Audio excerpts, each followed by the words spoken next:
Itu vitamin C. Alhamdulillah allazi an'amana bi ni'matil iman wal islam. Wa nusolli wa nusollimu ala khairil anam sayyidina Muhammad wa ala alihi wa sahbihi ajma'in amma ba'du. Rabbi shrah li sadri wa yassir li amri wahlul 'uqdatam min lisani yafqahu qawli. Hadratul mukarramin, para alim, para kiai, para hujat, para asatid, tokoh masyarakat, juga jemaah majelis taklimnya Al-Ihsan rahimakumullah wa zadanallahu ilman wa harsan. Jemaah fidakumullah, hari ini kita akan ngupas terkait dengan bulan Zulhijjah ya. Bulan Zulhijjah asal kata dari kata zul artinya pemilik, al-hijjah artinya haji ya.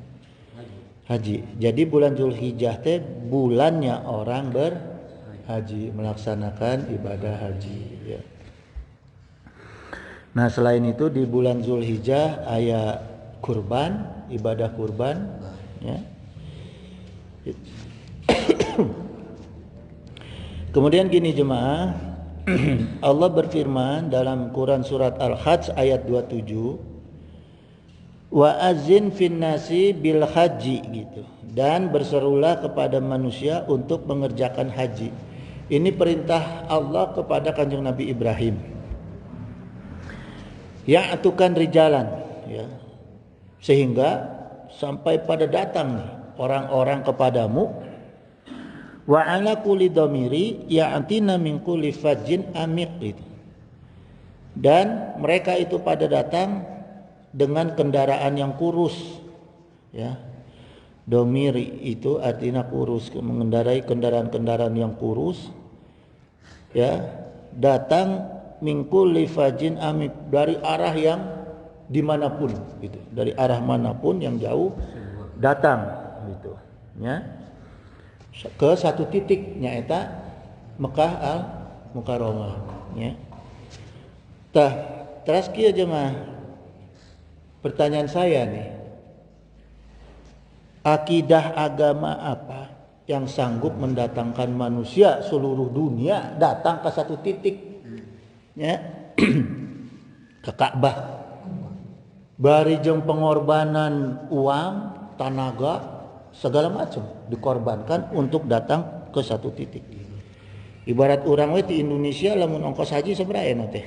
35 ya kalau enggak salah ya. 35 juta. Berapa? Ya. Ya kira-kira segitulah, antara 50 mungkin ya. Jadi orang yang mau datang ke ibadah haji itu pengorbanannya besar sekali, bukan hanya uang tapi juga tenaga. Dari itu mah lain nikmat orang. Ya, alhamdulillah ibadah haji di situ mah benar-benar di sana mah bukan yang kita dapati kenikmatan tapi perjuangan. Capek, tenaga kurang, tidur, segala macam lah. Saya udah ngalamin ya. Berjuang, benar-benar berjuang gitu. Nah, tidak ada agama lain, kepercayaan lain, akidah lain yang bisa seperti itu. Ya, pernah saya dengar orang Nasrani pernah memerintahkan datang ke Bethlehem. Nggak ada yang nurut. Ya, karena apa? Menghitung-hitungnya hitung dunia, bukan menghitung akidah. Kalau kita mah akidah. Ya, jadi yang perlu diperhatikan, untuk bagaimana kita bisa melaksanakan haji, pertama jangan dulu ngumpulin uang, itu mah syariat. Ya. Pertama mantengkeun heula akidah kita bahwa kita datang ke sana itu untuk berkorban, ya, berkurban, makanya ada ibadah kurban bagi orang yang tidak bisa berangkat haji. Intinya nilainya adalah akidah untuk berkurban.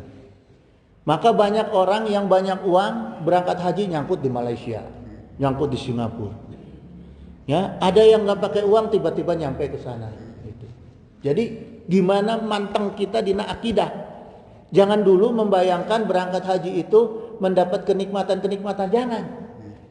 Niatkan dulu dalam diri kita bagaimana kita akan berjuang Membela agama Allah, melatih ya jiwa kita, melatih pikiran kita, melatih fisik kita untuk benar-benar menegakkan akidah. Itu tempatnya di sana. Ya, jangan cuma karena merasa punya uang. Sekarang berapa banyak orang yang punya uang yang nggak bisa berangkat, ya, ke haji itu karena ditutup. Nah, ini pertanyaan kedua. Kenapa umroh, haji, bahkan ke masjid sekarang ditutup? Itu pertanyaan kedua. Tadi kaitannya nyambung dengan persoalan akidah, ya. Dalam kitab Al-Qawaidul Arba, ini maksudnya 4 kaidah aturan dasar Islam ini ya. Ini kitab ini mengangkat tentang pendalaman tauhid dan syirik. Ya, kitab namanya Qawaidul Arba gitu. Syekh Saleh Al-Fauzan gitu ya, di halaman 5 beliau menyampaikan begini, fa'lam kata beliau ya, ketahuilah anal ibadata la tusamma ibadatan. Sungguh ibadah tidaklah disebut ibadah ya, disebut sebagai ibadah ila ma'al tauhid, kecuali dengan tauhid. Nah, apa itu tauhid? Tauhidnya ada 2 rukunnya. Ini yang harus dipahami sama kita nih. Pertama, isbat. Isbat itu menetapkan hanya Allah satu-satunya yang wajib disembah, nggak ada yang lain ya. Jadi kalau di diri kita, di hati kita, di pikiran kita, jiwa kita nggak ada sifat isbat, menetapkan Allah sebagai satu-satunya ya yang bisa disembah, wajib disembah, maka hukumnya kita itu kufur, ilhad ya, ateis. Yang kedua nafi, rukun tauhid. Yang kedua nafi itu menafikan, meniadakan ya, menolak adanya sesembahan lain yang diyakini selain Allah ya. Seperti misalnya ramalan bintang, yang kecil-kecil lah, banyak lah. Ramalan bintang, terus non deh ainain menuju rame corona. Hati-hati dah. Corona bisa masuk karena rukun nafi kalau kita sudah lebih takut kepada corona daripada kepada Allah ya.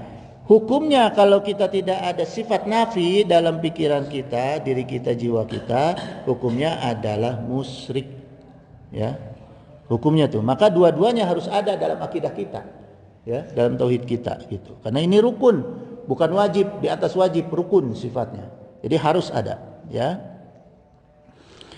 Kemudian beliau menjawab, meneruskan begini, kama anna sholata la tusamma sholatan gitu.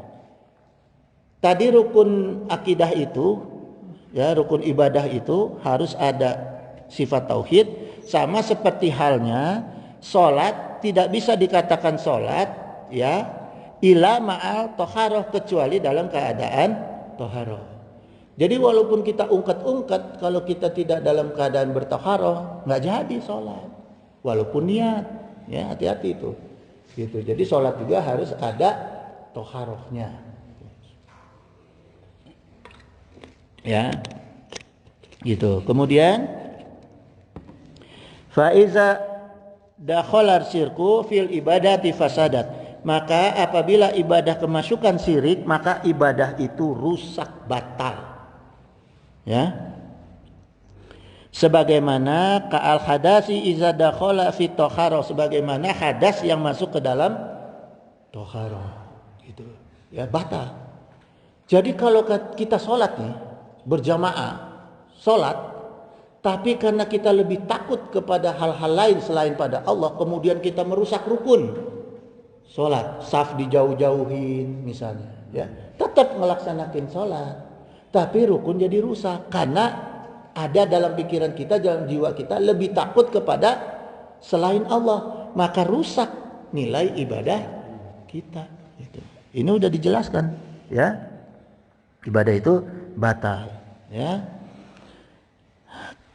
Wa qala Allah Ta'ala wa laqad uhiya ilaika wa ilal ladzina min qablik, dan sungguh telah diwahyukan kepadamu dan kepada nabi sebelummu ya, ini perintah Allah kepada Rasulullah, la in asrakta la yakhbatana amaluka wa la takunana minal khasyirin gitu ya. Jika kamu mempersekutukan Allah, maka semua sia-sia amalmu dan kamu termasuk orang-orang yang merugi. Tuh. Kalau sudah ada niat kita, pikiran kita karena rasa takut selain kepada Allah, maka rusak semua ibadah yang sudah kita laksanakan, amal-amal yang sudah kita laksanakan. Dan termasuk kita ke dalam golongan-golongan orang yang merugi. Ada nggak buktinya ayat Allah ini? Ada nggak buktinya, saya tanya? Sekarang lihat tuh Arab Saudi, umroh, haji ditutup, rugi nggak dia? Rugi gede nggak? Rugi gede. Berapa penghasilan pemasukan negaranya? Gara-gara ditutup, nggak ada orang datang, nggak ada orang belanja, nggak ada fiskal, hancur ekonominya. Rugi dia. Ini fakta daripada kalamullah. Jangan coba-coba kita melawan kalamullah. Kenapa sekarang Arab Saudi rugi? Karena rajanya, penguasanya lebih takut kepada corona daripada kepada akidah kepada Allah. Lebih meninggikan takut kepada corona daripada akidah kepada Allah. Rugi jelas. Di dunia aja Allah sudah buktikan rugi. Benar nggak? Nah, bagaimana di Indonesia? Rugi nggak Indonesia? Rugi. Akhirnya KB ditutup. Ya, KB ditutup. Siapa yang rugi? Ya, gara-gara orang yang percaya sama corona, lebih tinggi percayanya kepada corona daripada kepada Allah, rakyat umat ikut rugi. Sama dengan di Mekah. Ini gara-gara siapa? Pemerintah? Bukan. Beda kalau di sana kan, kalau di Saudi raja tunggal, penguasa tunggal. Kalau di Indonesia bukan. Bukan pemerintah. Karena pemerintah mah udah jelas akidahnya kurang. Tapi si ulama yang sudah pernah ngaji akidah, kemana akidahnya? Hah? Kenapa ikut-ikutan sama pemerintah? Kenapa dia nggak kaji dulu? Bikin tim dulu independen, kaji dulu. Ya, yang sebenarnya corona seperti apa? Bandingkan dengan dalil-dalil Quran dan Sunnah. Gitu. Ya, gitu. Nah, gimana sekarang caranya supaya nggak rugi? Gitu. Surat At-Toha ayat 14, Innani annallaha la ilaha illa ana fa'budni. Sungguh aku ini adalah Allah, tidak ada Tuhan selain aku. Tauhid lagi, akidah lagi. Ya.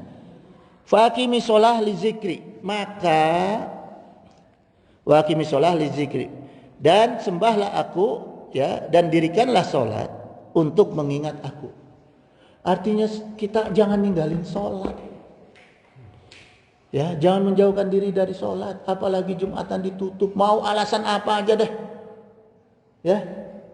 Sekarang gini jamaah, saya mau tanya nih, ini logika akidah kita nih, saya mau tes logika akidah kita. Allah kelihatan nggak? Hah? Nggak.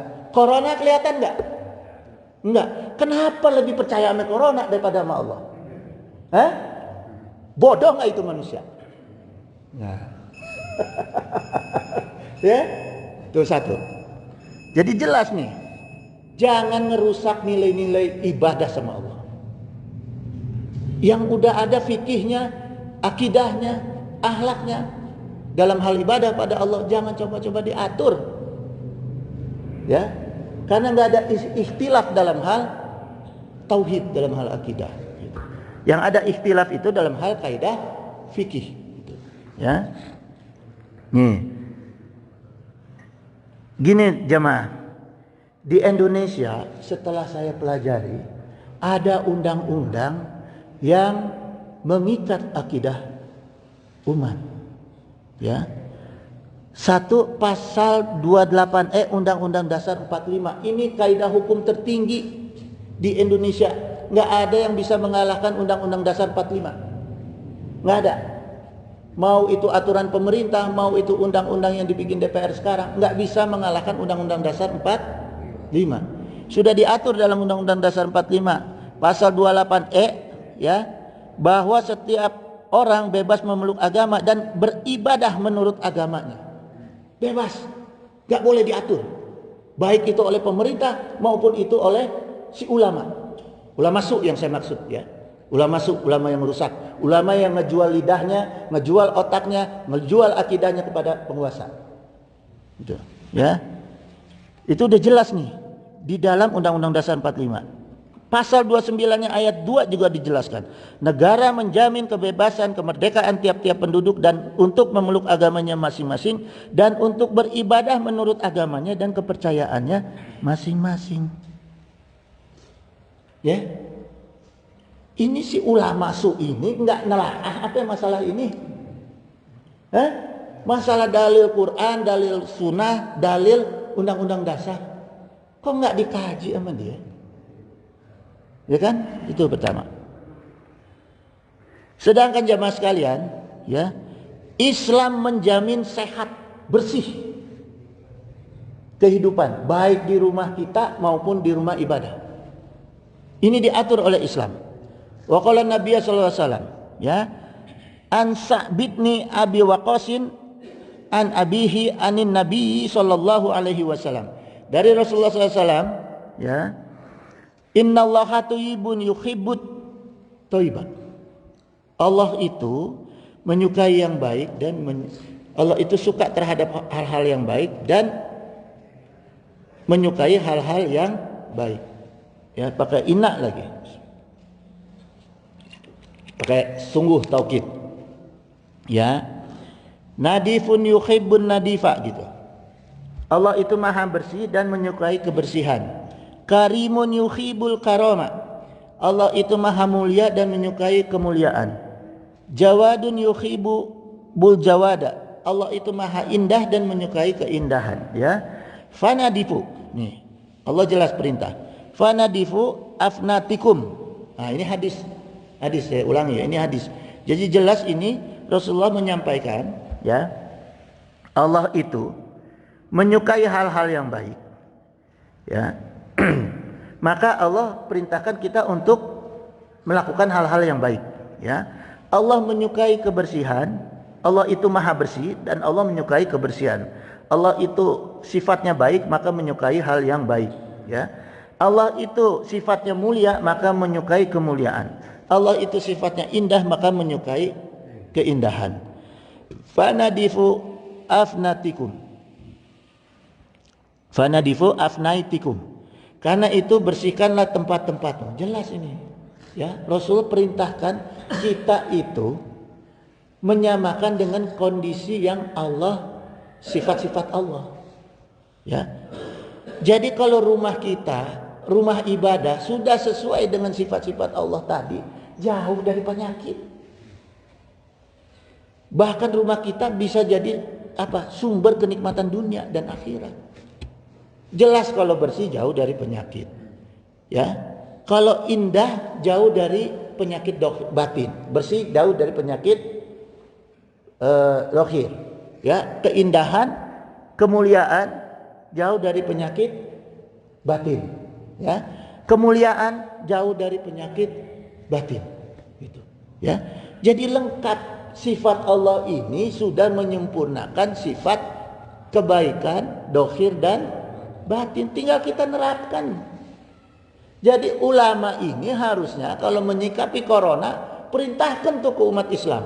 Ya umat Islam ikuti sifat-sifat Allah. Jadikan rumahmu, rumah ibadahmu tempat yang mulia, tempat yang bersih. Ya. Kemudian tempat yang indah dan tempat yang baik. Maka kamu selamat dunia akhirat dari penyakit apapun. Itu yang harus diajarkan oleh ulama ke umat. Bukan untuk rumah ibadah. Sama dengan menjauhkan diri dari Allah. Malah ngedatangkan penyakit. Jelema jadi stres, kasiunan, segala obat diminum, akhirnya jadi perang obat di dalam tubuh kita. Jadi mati. Mati, banyak yang mati. Gitu. Ya. Gitu. Itu jemaah, itu harusnya diajarkan seperti itu, ya umat Islam. Jangan dijauhkan dari Allah, jangan dibalik. Kemudian Allah Azza wa Jalla tegas beliau berfirman, Innama zalikumus syaiton. Sungguh mereka itu tidak lain hanyalah setan. Ya, ini Allah nih yang berfirman, bukan ulama, bukan nabi, bukan rasul. Allah yang berfirman. Innama zalikumus syaitan. Sungguh mereka itu adalah syaitan, ya. Yukhawifu auliya'ahu, yang nakut-nakuti kamu dengan reng-rengan anak, dengan kawan-kawan. Jadi setan teh banyak temennya jemaah. Ya. Mulai dari yang paling atas sampai yang paling bawah. MUI paling atas, MUI paling bawah. Hah? Banyak temennya. Jadi siapa ulama, siapa ustadz yang tidak menegakkan akidah, yang menjauhkan umat dari Allah, itu temannya setan. Ya. Gitu. Gitu jemaah. Karena ulama, saya nggak ngomong pemerintah ya. Kalau pemerintah saya anggap dalil tauhidnya, dalil akidahnya masih perlu belajar lah. Ini kan yang penting ulama nih. Ya. Ulama itu harus memahami COVID bukan sekedar virus atau penyakit, tapi dia harus bisa memahami COVID itu dengan nilai-nilai akidah umat yang harus diluruskan. Bukan masalah penyakitnya, akidah umatnya. Bismillah. Ya. Kemudian Allah berfirman, "Fala takhafuhum," maka janganlah kamu takut kepada mereka. Wa khafuni in kuntum mu'minin. Ya, ini surat Ali Imran 175. Tapi takutlah kepadaku jika kamu benar-benar orang yang beriman. Nah, orang yang lebih takut kepada Allah, Allah katakan dia yang beriman. Jadi kalau kita udah ada melebihi rasa takut kepada yang lain selain Allah, berarti kita tidak dikatakan oleh Allah sebagai orang yang beriman. Ya. Itu. Terus yang penting lagi Allah berfirman Al-Maidah 44, ya. Fala takhsaunas wakhsauni, maka janganlah kamu takut kepada manusia, tapi takutlah kepadaku.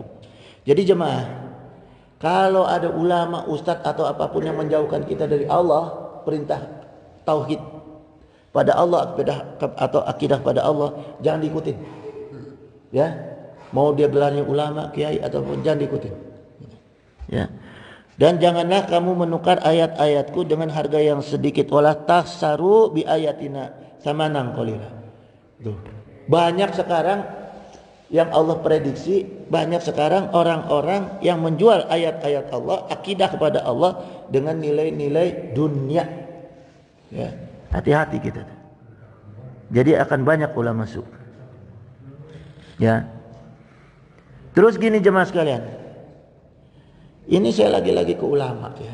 Saya juga dalam keadaan sakit. Lagi-lagi saya ke ulama. Jangan ulama itu kalau ada penyakit ada apa ya, ngegiring umatnya itu karena takut dari penyakit, takut dari kematian, akhirnya dia lari menjauhi Allah, menjauhi agama Allah. Jangan digiring seperti itu. Justru umat ini harus dibangun akidahnya supaya nggak takut. Karena jaminannya surga. Ya, terbalik ini ulama nih. Umat dibikin takut sama urusan dunia. Penyakit urusan dunia. Coba. Kalau udah di akhirat ada nggak penyakit? Hah? Masih ada nggak penyakit di akhirat? Berarti penyakit urusan dunia.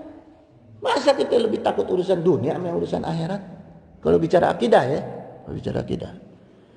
Nah, terus akhirnya dengan cara-cara supaya umat dijauhin dari ibadah, supaya umat dibikin sengsara, ditutup sono sini, orang dagang kagak boleh, orang usaha nggak boleh. Akhirnya risikonya apa? Risikonya umat akidah dengan akhlaknya jadi menipis. Iya nggak? Orang kalau udah nggak bisa usaha, nggak bisa dapat pendapatan, ya nggak? Dagang sana sini ditutup. Mending kalau dijamin. MUI ini ngumpulin duit nih. Nih rakyat siapa yang kagak boleh dagang di umat Islam, kasih duit. Baru benar, ya nggak? Kalau orang cuma nggak boleh dagang doang, akhirnya apa?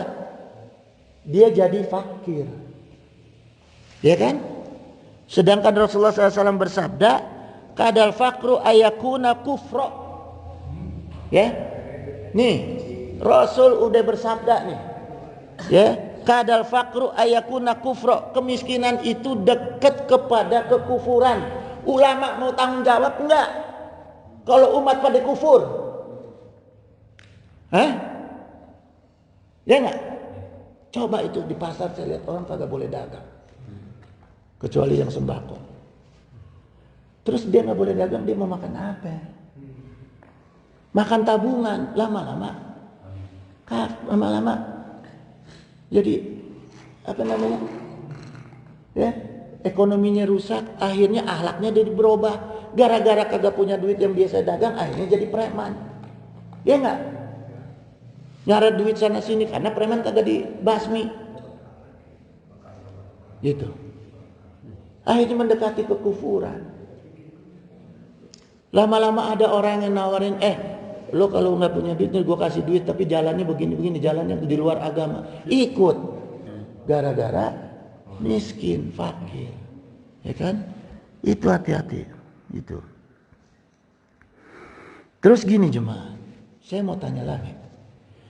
Siapa yang bisa memastikan secara ilmiah bahwa yang mati selama ini penyebabnya COVID? Ada nggak yang bisa membuktikan secara ilmiah? Coba umumkan secara ilmiah. Kan malaikat maut nggak akan nanya-nanya datang ke siapa? Kang, punten. Kesimpulan lah. Datang kesimpulan. Bulan, ente COVID apa enggak? COVID, ini cabut. Kan nggak begitu malaikat maut. Malaikat maut nggak mau tahu penyakitnya. Yang penting udah tiba waktunya dicabut. Udah habis rezekinya dicabut. Kan itu dalilnya. Orang yang mau mati itu kalau yang sudah habis rezekinya. Nah kalau kita sekarang dipaksa habis rezekinya dengan nggak boleh usaha, ya mati. Benar nggak?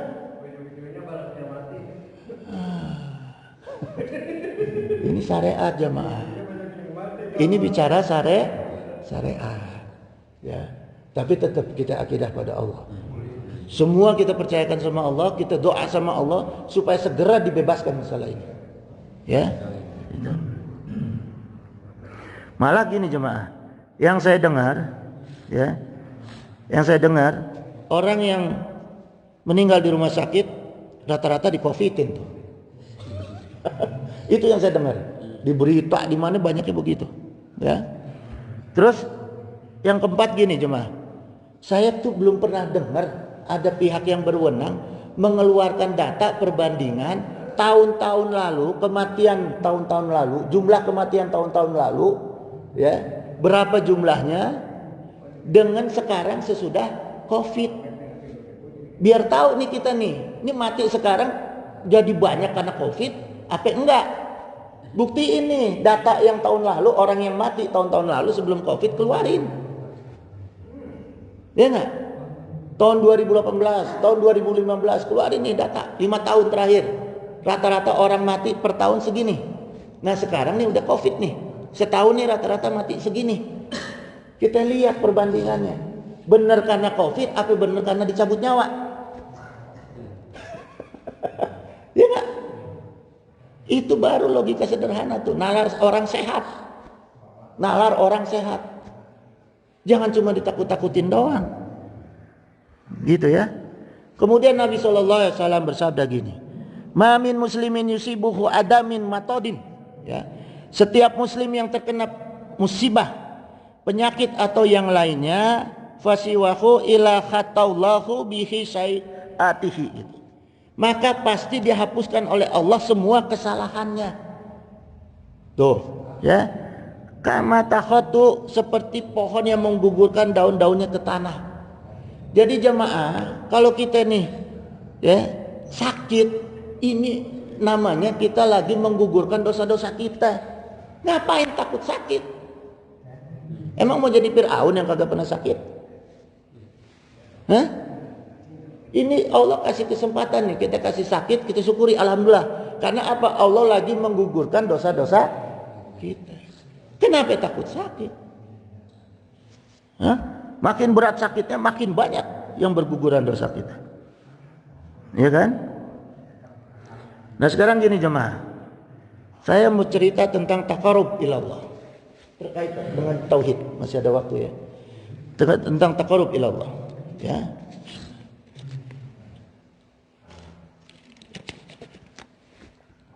Bismillahirrahmanirrahim. Wa qala Nabi sallallahu alaihi wasallam. Rasulullah SAW bersabda dalam hadis qudsi. Allah berfirman, "Wa ma taqarraba ilayya 'abdi bi syai'in." Dan apakah hambaku mendekatkan diri kepadaku, ya.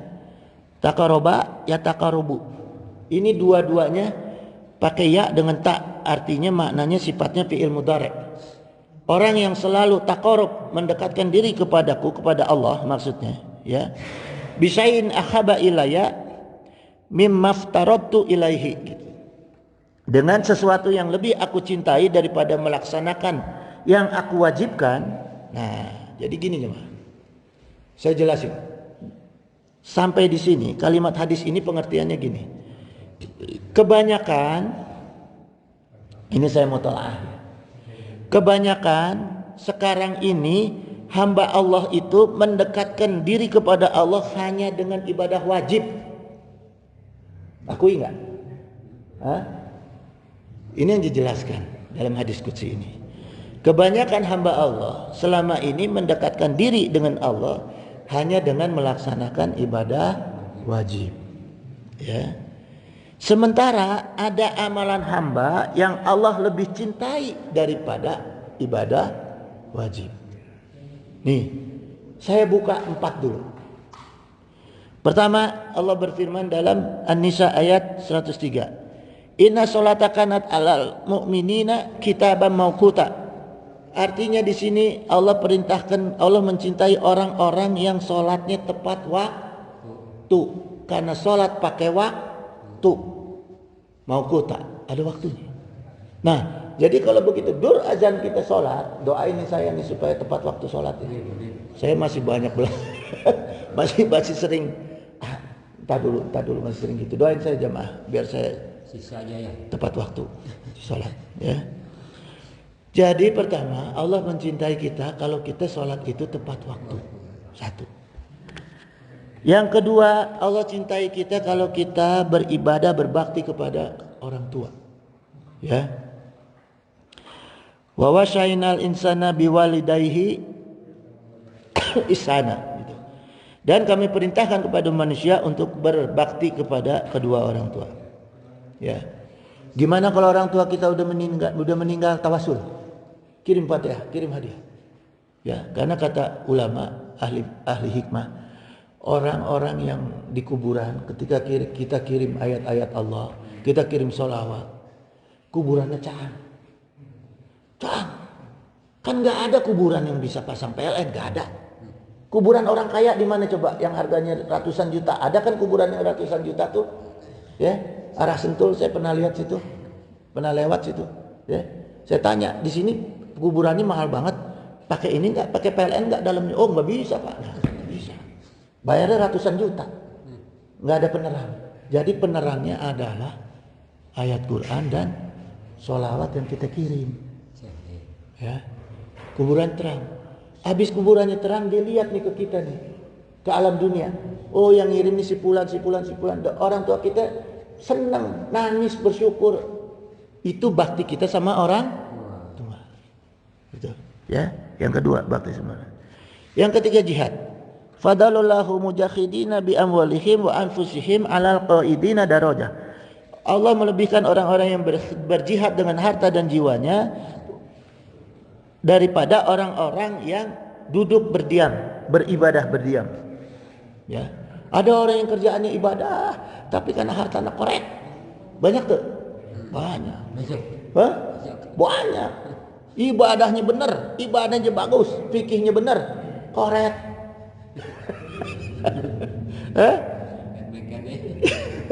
Karena Allah perintah ini bi amwalihim wa bi anfusihim.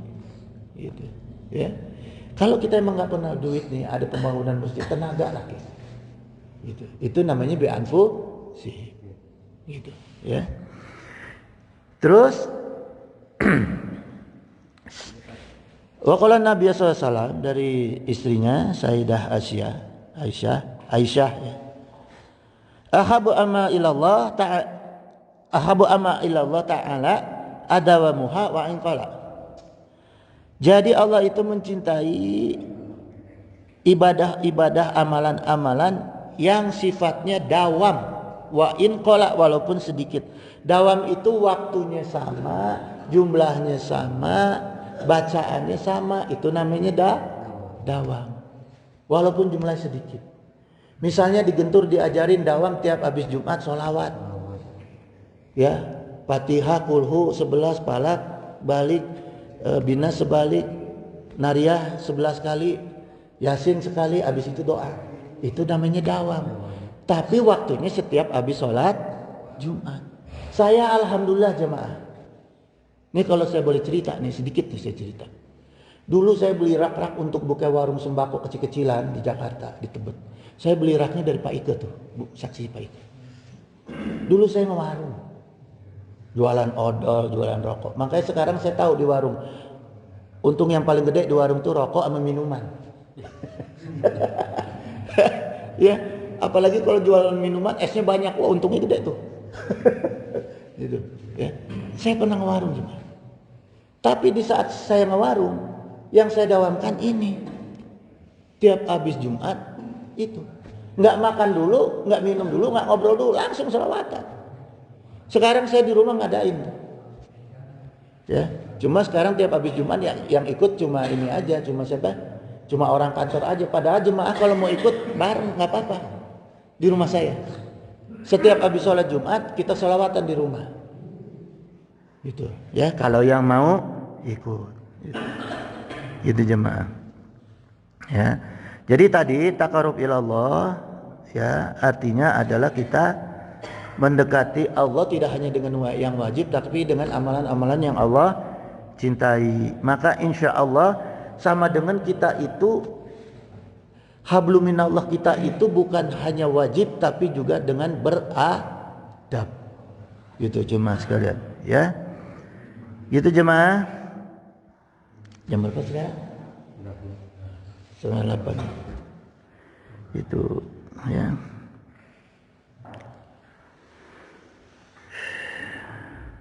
Terus gini jemaah sekalian, ini satu lagi nih, satu hadis nih. Wa qala Nabi SAW, beliau mengatakan gini ya, manitamasya ridallahi bisyaqatin nas ya. Ini saya ingin menceritakan kenapa kejadian corona sekarang ini terjadi ya. Ternyata sudah digambarkan oleh Rasul. Sudah digambarkan oleh Rasulullah dalam hadis beliau, manitamasa ridallahi bisakhatin nas gitu. Barang siapa mencari keridhaan Allah dengan kemurkaan manusia. Misalnya gini, kita taat kepada Allah tapi menyebabkan orang lain menjadi tidak suka. Ada nggak hal seperti itu? Sekarang kayak gini, kita lebih takut sama Allah zaman sekarang itu, orang lain lebih nggak suka sama kita yang lebih takut pada Allah. Karena mereka maunya kita lebih takut sama corona. Ya kan? Bukti nggak sekarang? Orang yang nggak percaya sama corona ditangkap nggak? Tangkap. Dipaksa harus percaya sama corona. Makanya udah digambarkan sama Rasulullah. Wa radiya illahi anhu wa arada nasa anhu. Dan ketika Allah ridho kepadanya dan manusia pun akan ridho gitu. Ternyata apa? Dijamin sama Rasul, masih banyak orang-orang yang ridho terhadap hukum-hukum Allah, maka mereka akan ridho juga kepada kita. Jadi kita harus iman, yakin bahwa masih banyak orang yang percaya juga sama kita, sama juga sependapat sama kita, gitu. Ya, gitu jemaah.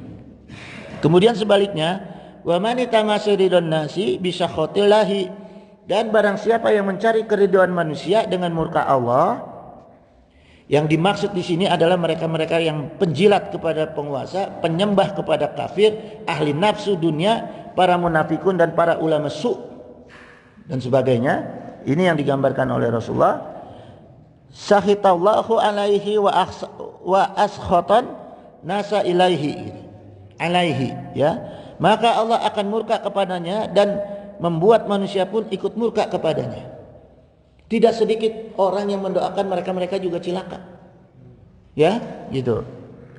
Yang tadi saya jelaskan. Maka gini pengertiannya jemaah. Dulu.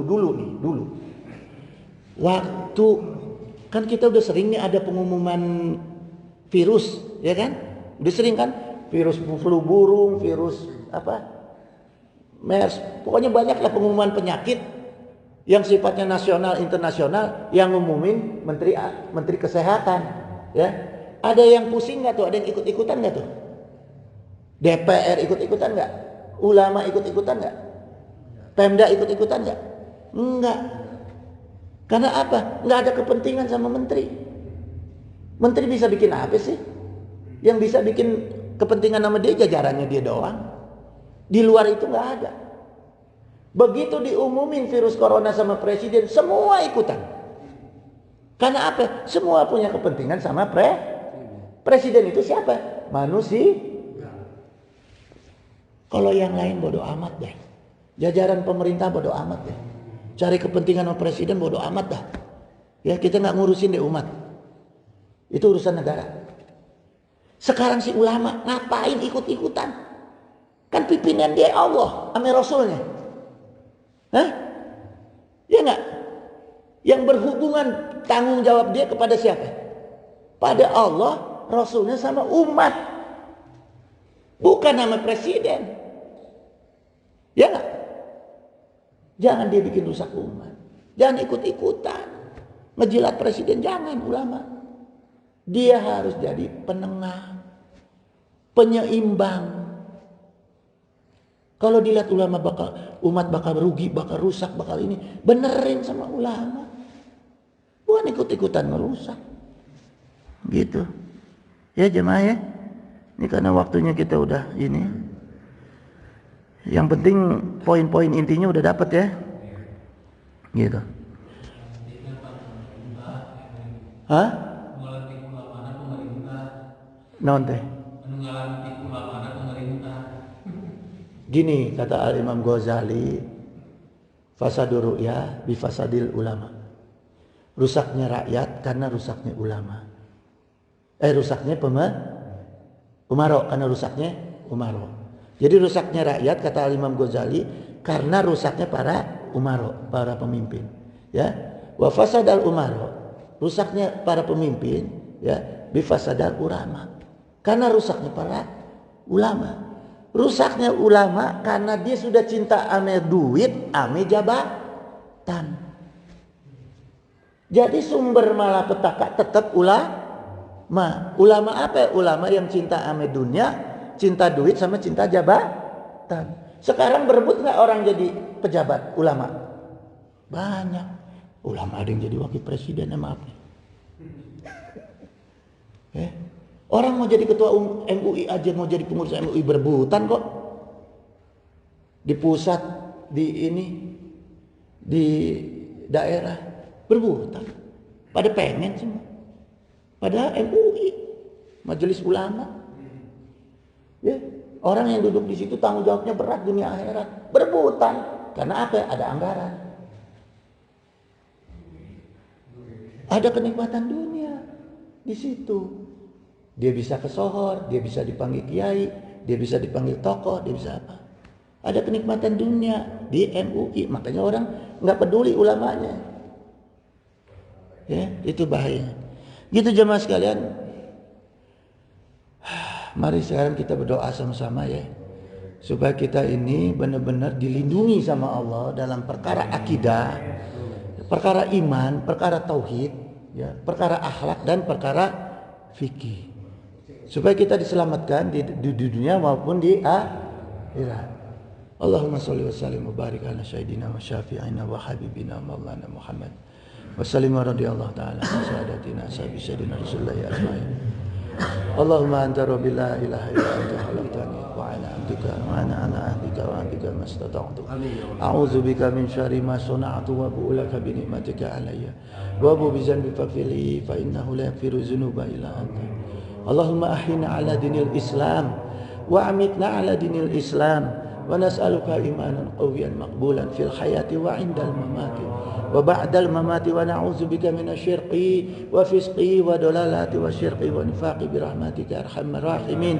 Allahumma salimna wa walidina wa auladana wa ikhwanana wa ahbabana wa zawjatina min jami' makhawifid dunya wa akhirah wa ahwalihim astajib ya Allah ya mujibu da'wati sa'ilin. Allahumma ya Allah, Allahumma inna nas'aluka minan ni'mati tamamaha wa minal ismati dawamaha wa minar rahmati sumulaha wa minal afiyati husulaha wa minal aishi argoda wa minal umuri as'ada wa minal isani atama wa minal i'ami a'ama wa minal fadli azaba wa minal lutfi anfa'a. Allahumma kun lana wa la takun alaina. Allahumma ihtim bi sa'adati ajalana wa haqiq bi ziyadati amalana wa akhrun bil afiyati guduwana wa asolana waz'al ila rahmatika masyirana wa ma'alana wa subasijali afika ana zunubina wa muna alaina bi islahi uyubina waz'ali taqwa zaudana wa fi dinika istihadana wa alaika tawakkulana wa atimadana wa thabitna ala nahjil istiqamah wa izna fid dunya min mujibati nadamatil yawma qiyamah wa hafif anna sikla auzar warzuqna aisyata abrar wa qfina wasrif anna sarar asrar wa asif riqabana wa riqaba abaina wa ummahatina wa ikhwanina wa walidina wa ashiratina wa zaujatina birahmatika ya azizu ya ghafaru ya syataru ya halimu ya jabbaru ya Allah ya rahman ya rahim ya arhamar rahimin ya arhamar rahimin ya arhamar rahimin innaka ala kulli syai'in qadir wa bi ijabati jadir agisna ya Allah ya mujibu da'wati sa'ilin. Allahumma la syahla ila ma ja'altahu syahlan. Allahumma tufi fi taysyiri kulli asir fa innaka taysyiru kulli asirin alaika yasir wa as'aluka yusra al mu'afata fid dunya wa akhirah. Allahumma inna nas'aluka rizqan thayyiban kashiran wa syi'an bi khairi hisab. Allahumma la taslubini ni'matan an'amta biha alayya. Allahumma inna nas'aluka ilman nafi'an wa rizqan wa syi'an wa shifaan min kulli dawa amalan mutaqabbala. Allahumma inna nas'aluka salamatan fid din wa afiatan fil jasad wa ziyadatan fil ilmi wa barakatan fil rizqi wa taubatan qabla maut wa rahmatan indal maut wa maghfiratan ba'dal maut. Allahumma hawin alaina fi sakaratil maut najata minan nar wa afa inda hisab. Allahumma ighfir lana ya ghafur warhamna ya rahim. Allahumma ksif anna wasrif anna wadfa'na al-bala'a wal waba'a wa ghala'a wa ta'una wa fitana wa mihana wa khumuma wa gumuma wa khuruba wa azana wa shada'ida wa syara'adaida wa syarat dalimina ma la yaksifuhu ghairuk. Wa sallallahu ala sayyidina Muhammadin wa ala alihi wa sahbihi wa sallam. Subhana rabbika rabbil izzati amma yasifun wa salamun ala mursalin walhamdulillahi rabbil alamin. Wa bi barakati al-Fatihah.